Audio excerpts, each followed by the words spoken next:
5:17 AM Taiwan Standard Time. The Taiwan Strait's western shore at this hour holds no mystery about what is happening. The plan's Eastern Theater Command had been at full operational readiness for 61 hours. Satellite imagery updated every 40 minutes had shown the Type 071 and Type 075 amphibious vessels departing their Zhoushan and Ningbo berths in a sequence that began at 11 p.m. 2 days earlier and had been continuous since. By 5 a.m., the amphibious group had been tracked at 18 knots on a southeastern course that placed it at the Taiwan Strait's midline at 3:30 a.m. By 4:40 a.m., it had crossed the median line that both sides treated as the informal boundary of the other's operational space. By 5 a.m., the first H-6J Maritime Patrol aircraft had begun illuminating the Taiwanese coast with targeting radar. By 5:17 a.m., the first landing craft had cleared the well decks. The first wave of the People's Liberation Army Marine Corps' 1st Marine Brigade was in the water. 112 landing craft, air cushion vehicles, and armored amphibious vehicles crossing 38 kilometers of open water toward 3 landing zones on Taiwan's northwestern coast: Baisha Beach north of Tamsui, the Guanyin Industrial Reclamation Area south of Taoyuan, and the coastal flatlands immediately north of Hsinchu. 3 simultaneous landing zones designed to divide Taiwan's beach defense forces, complicate U.S. air support geometry, and establish a lodgment before the operational day's full light could expose the exposed crossing to the sustained air campaign that both sides knew was coming. The crossing force was the largest amphibious operation attempted since the Falklands, and it was crossing under the most complex air and maritime threat environment any amphibious operation had ever faced. The plan's operational architects had spent 11 years on the Taiwan crossing problem. Their solution had 4 elements: a suppression package of DF-21D and DF-17 strikes against Taiwan's missile and air defense infrastructure in the 40 minutes before landing craft entered the water. A J-20 air superiority operation to deny the F-35C and F-16V their standoff engagement advantages over the crossing corridor. A Type 055 and Type 052. D Surface Action Group, forming a protective screen between the amphibious force and the U.S. Carrier Strike Group operating 420 kilometers to the east. And speed. The crossing had to be completed in the minimum possible time. Every additional hour in the water was an hour during which the U.S. Carrier Air Wing, the submarine force, and the Taiwanese ground-based HIMARS batteries could attrition the landing force before it reached the beach. The DF-21D suppression package had been partially effective. Taiwan's PAC-3 batteries had intercepted 19 of 28 incoming ballistic tracks. 9 had reached their targets. 3 SHORAD radar installations were non-operational. 2 F-16 bases had taken runway damage. The Hsinchu Air Base's primary runway was closed for at least 4 hours. The suppression package had not been designed to be comprehensive. It had been designed to create noise, confusion, and a reduced defensive response window in the 40 minutes before the crossing. It had created those things. Taiwan's air defense system was degraded, not defeated. The U.S. Carrier Strike Group east of the strait had been on maximum readiness since the amphibious group crossed the median line at 4:40 a.m.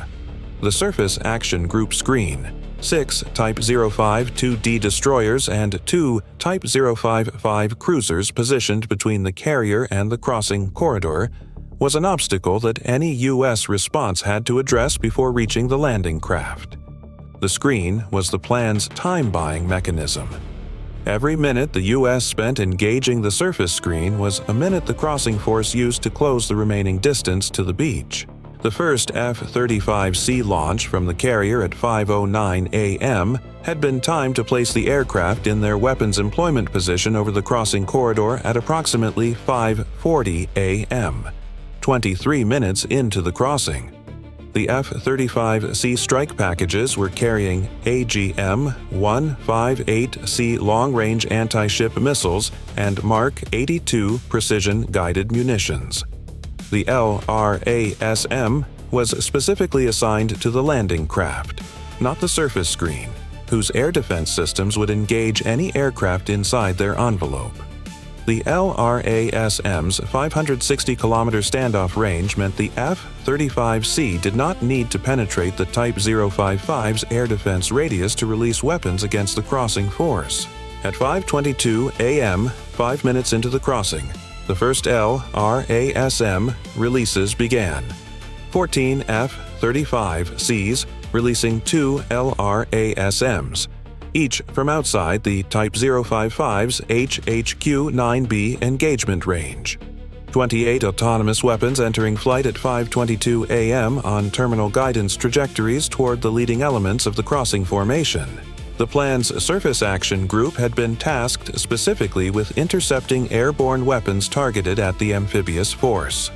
HHQ-9B surface-to-air missiles from 2 Type 055s engaged the LRASM formation from 5:23 a.m. onward. 9 of the 28 were intercepted in the mid-range engagement zone. 19 continued inbound. The Taiwanese coastal defense also activated at 5:22 a.m. HIMARS batteries at 3 pre-surveyed firing positions in the Taoyuan coastal hills, positions that had been established under the cover of civilian construction activity over the preceding 14 months, whose coordinates had not appeared in the plan's target database because they had not been in any military survey, began firing. Not missiles, rockets. M31 extended-range guided rockets, each with a 90-kilogram unitary warhead and a terminal accuracy of 5 meters against a radar transponder-equipped target. Against an air cushion vehicle with a known position and a predictable course, the engagement geometry was straightforward. The HIMARS batteries fired continuously from 5:22 a.m., cycling through their pod loads at maximum rate. 4 air cushion vehicles in the leading landing wave were struck by M31 rocket impacts between 5:22 a.m. and 5:27 a.m. The 4 air cushion vehicles that went non-operational in the water represented 27% of the leading wave's air cushion capacity. The remaining vehicles continued the crossing at maximum speed. Speed was everything now. The LRASM impacts began at 5:26 a.m. against the landing craft formation in the water. The LRASM's imaging infrared seeker discriminated between vessel classes and prioritized the largest returns. The Type 071 and Type 075 well-deck vessels that were the source of the landing craft, not the landing craft themselves. The well-deck vessels were the logistical continuity that kept additional waves flowing. Severe the well-deck vessels, and the first wave might still reach the beach, but the second and third waves would have no place to launch from. 4 LRASM impacts on Type 071 and Type 075 vessels between 5:26 a.m. and 5:31 a.m. 2 Type 071 vessels sustained significant structural damage to their well-deck sections. One was assessed as unable to launch further landing craft from its standard well-deck procedures. Its flight deck was operational, but its well-deck flooding control was compromised. The second, Type 071, sustained less critical damage and continued operations at reduced capacity. 2 LRASMs impacted Type 052D screening vessels that had maneuvered between the approaching weapons and the amphibious ships. Both Type 052Ds sustained significant damage and were assessed as combat-capable at reduced function. The Virginia-class submarine operating ahead of the Carrier Strike Group had been tracking the crossing formation since 4:47 a.m. The Surface Action Group's sonar geometry created a detection environment that required careful management. The Type 052D's hull-mounted sonars were actively searching on both flanks of the crossing corridor. The Virginia had been maintaining a position on the outer edge of the active sonar coverage, passive only, building its targeting picture. At 5:28 a.m., with the LRASM impacts creating acoustic and communications confusion within the planned formation, the Virginia moved into the gap created by the two damaged Type 052Ds and released 4 Mk-48AD CAP torpedoes toward 2 Type 071 amphibious vessels and 1 Type 055 cruiser. The Mk-48 acquisition alerts reached the planned formation's passive sonar operators at 5:31 a.m., 3 minutes after release. Emergency torpedo defense procedures activated across the formation. 2 of the 4 Mk-48s were defeated by countermeasures, 1 diverted by a torpedo decoy, 1 lost track during the emergency maneuvers of its target Type 071 vessel. 2 acquired their targets. 1 Type 071 vessel ceased forward operations and began damage control at 5:35 a.m. 1 Type 055 cruiser was struck and assessed as non-operational at 5:36 a.m. At 5:36 a.m., 19 minutes after the first landing craft entered the water, the first elements of the planned Marine Corps' leading wave reached the shallow water off Baisha Beach. Taiwan's beach defense in the Baisha sector consisted of 2 reinforced infantry battalions, an Abrams M1A2T company, M109A6 self-propelled howitzers at pre-registered firing positions and minefields in the surf zone and on the beach approaches that had been laid over the preceding 72 hours. The ROC Army had been preparing this defense for 11 years. The exact location of the minefields, the exact positions of the M1A2T company, and the exact registration coordinates of the M109 howitzers had been calculated against the 3 most probable planned landing zones in the operational planning document that had been the core reference for Taiwan's ground defense posture since 2019. The mines in the surf zone stopped 4 armored amphibious vehicles in the first 60 seconds of the beach approach. The planned Marine engineers had mine-clearing equipment. The first elements of the landing wave included armored mine-clearing vehicles that began their work at 5:38 a.m. The mine-clearing operation took 11 minutes to open a single lane. 11 minutes during which the Marines attempting to follow were held in the water within range of the M109 howitzers. The M109 battery commander at his forward observation post on the Guanyin Ridge had pre-registered his fires on the surf zone coordinates with artillery survey precision. His first fire mission at 5:37 a.m. placed 4 155mm rounds in a 40-meter pattern centered on the leading plan amphibious vehicle concentration. He adjusted on the first salvo's impact and fired for effect at 5:38 a.m. He continued until his fire had been displaced by counter-battery fires from the plan's Type 07 self-propelled howitzer battalion that had been unloaded from a Type 071 vessel at 5:41 a.m.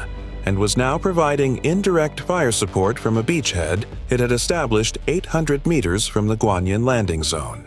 The M1A2T company engaged the first planned Type 05 amphibious tracked vehicles as they crested the surf zone at 5:42 a.m.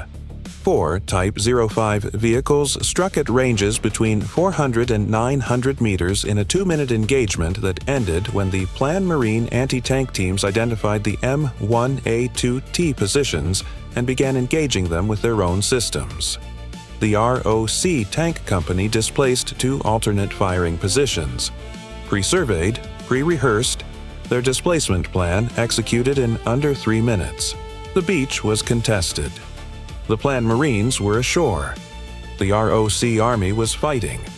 The M1A2T company commander had trained for this day for 4 years. Not the specific day, not the specific beach, but the scenario of armored vehicles emerging from the surf zone in front of his firing position at ranges where both sides could see each other, and neither had the luxury of hesitation. His gunners had rehearsed the engagement sequence against Type 05 silhouettes for 3 years. The transition from rehearsal target to live target involved processing that no training entirely eliminated. The recognition that the vehicle in the sight picture carried soldiers and the professional understanding that this recognition changed nothing about the fire mission. The M1A2T company commander had briefed this to his crews 6 months earlier in a 5-minute addendum to a standard gunnery review. He had not needed to say it again. His gunners knew what the day required of them. The beach was contested. The planned Marines were ashore. The ROC Army was fighting. The outcome of the beach fight would be determined by what happened in the next 2 hours. Whether the U.S. Carrier Air Wing could sustain its LRASM and precision strike campaign against the crossing forces' second and third waves long enough to reduce the flow to a level that the beach defense could contain, or whether the plan's second and third waves would arrive in sufficient strength to overwhelm the defensive positions before the ROC Army's reserve forces could be brought forward. The Carrier Air Wing's second strike package was airborne by 5:35 a.m., 26 minutes into the operation. 12 FA-18E Super Hornets carrying Harpoon anti-ship missiles and Mark 84 precision-guided munitions, targeted on the remaining functional Type 071 and Type 075 vessels. The F/A-18E strike was inside the Type 055 Surface Action Group's H/Q-9B engagement range, unlike the LRASM carrying F-35Cs. The EA-18G Growler electronic warfare aircraft leading the strike package had been jamming the Type 055's fire control radar frequencies since 5:31 a.m. The jamming reduced the H/Q-9B engagement probability per round from the system's nominal figure of approximately 80% to an assessed 54%. 8 H/Q-9B missiles engaged the F/A-18E strike package between 5:38 a.m. and 5:41 a.m. 3 F/A-18Es were engaged. 2 defeated the missiles through a combination of chaff, flares, and evasive maneuvers. 1 F/A-18E was struck at 5:41 a.m. The aircraft was damaged but controllable. The pilot reported hydraulic system degradation and reduced weapons capability and turned east on a recovery heading toward the carrier. He ejected at 5:44 a.m. when the hydraulic failure became complete.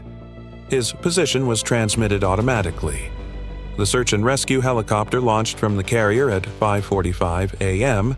The 8 remaining F/A-18Es continued their approach and released Harpoon missiles at 5:42 a.m.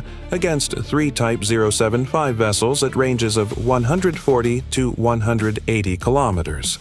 7 Harpoons impacted or achieved proximity effect.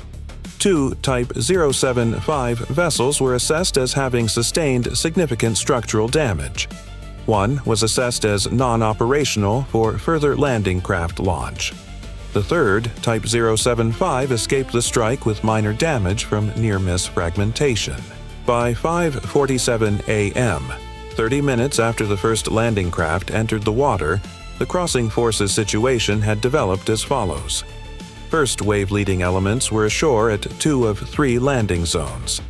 The Guanyin landing zone had Marines on the beach in contested fighting. The Baisha zone had Marines in the surf zone fighting against mine obstacles and direct fire. The Hsinchu zone, the southernmost, had not yet received the leading wave. Its assigned crossing force had been delayed by the loss of 1 Type 071 vessel and the reduced capacity of a second. The Hsinchu wave was approximately 14 minutes behind its planned schedule. 14 minutes. The ROC Army's Hsinchu sector defense had 14 additional minutes of preparation before the first planned Marines would reach their surf zone. The sector commander was using them. The J-20 air superiority operation had not produced the effect the plan's air component had calculated. The plan had committed 48 J-20S to the Taiwan Strait crossing corridor in 3 rotating wave packages designed to maintain continuous pressure on the F-35C and F-16V formations that Taiwan and the U.S. would deploy to contest the airspace. The first wave of 16 J-20s had been over the crossing corridor since 4:50 a.m. establishing a combat air patrol line that was supposed to deny the U.S. carrier air wing its preferred standoff engagement geometry. The J-20SIR-ST passive sensor systems and their PL-15 extended-range air-to-air missiles gave them a detection and engagement capability against the F-35C that was more capable than any previous Chinese fighter had possessed. The engagement that followed was the largest low-observable versus low-observable air battle in history, fought by pilots on both sides who had trained for it extensively in simulation and who were now discovering the ways in which simulation had and had not captured its reality. The J-20 air superiority operation had not produced the effect the plan's air component had calculated. The F-35Cs from the carrier and the F-35As from Tainan Air Base, which had not been struck in the suppression package because the plan's DF-21D allocation had been prioritized against the northern bases, had conducted a coordinated engagement against the J-20 formation from 5:15 a.m. onward using the same low observable air engagement tactics that had been developed against the J-20 threat. 14 J-20S had been engaged. 7 were assessed as non-operational by 5:47 a.m. 7 remained in the airspace, contested, neither side achieving air superiority, both sides sustaining losses. Air parity over the crossing corridor at 5:47 a.m. Not air superiority for either side. Parity. The carrier group commander transmitted his operational status update to Indopacom at 5:48 a.m.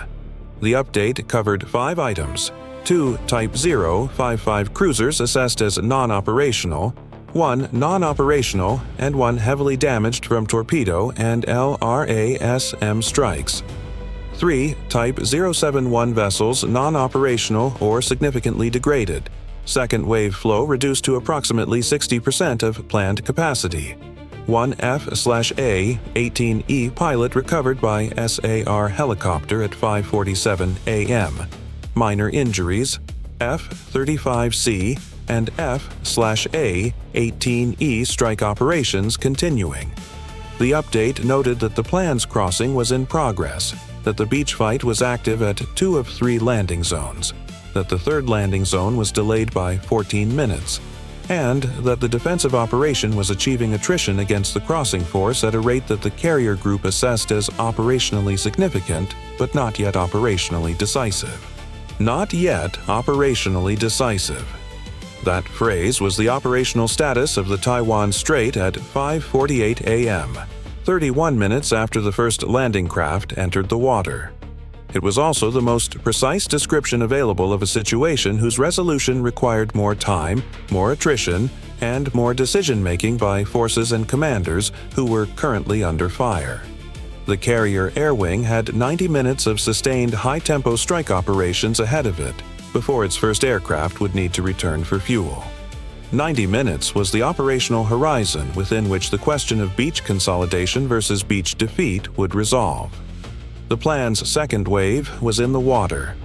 Its composition, reduced to 60% of planned capacity by the first 31 minutes of US and ROC action, would determine whether the first wave's lodgment could be sustained or whether it would be isolated on beaches it could not break out from. Time from first landing craft in water to operational status update: 31 minutes. Plan forces employed: Type 071 and Type 075.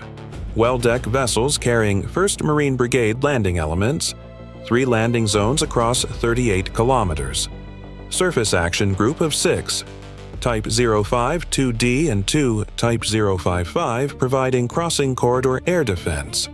J-20 air superiority elements. DF-21 desuppression package pre-H hour. US and ROC defensive actions. 28 LRASM released by F-35Cs at 5:22 a.m. 19 inbound after Type 055 intercept. 4 well-deck vessel hits. 2 Type 052D hits. 4 Mk-48 torpedoes from Virginia. 2 acquired targets: 1 Type 07, 1 non-operational, 1 Type 05, 5 non-operational. F/A-18E Harpoon Strike, 7 hits, 2 Type 075 significantly damaged, 1 non-operational.